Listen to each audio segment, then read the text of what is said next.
Look at the little dot. The little dot is where you guys are. The impact on downtown Portland was unavoidable. Baby! How you guys doing? Word! All right. While everyone else was busy getting...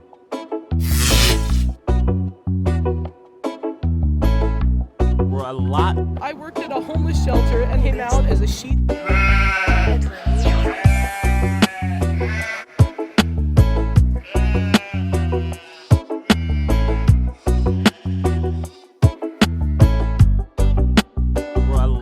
Mixed opinions on the legalization of drugs, but the impact on downtown Portland was unavoidable. Baby! How you guys doing? Word! All right. While everyone else was busy getting high, All right. while everyone else was busy getting high, out cruising. You know what they were doing?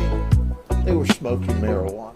They were smoking marijuana. They were smoking marijuana. You know, that low-level, non-violent drug. Let me say that again. Let me say that again. Let me say that again. Let me say that again, because that, you see, that causes the media to cringe every time I say it. They were all riding around smoking that low-level, non-violent drug that they call it marijuana. Well, why were they doing that? Well, why were they doing that?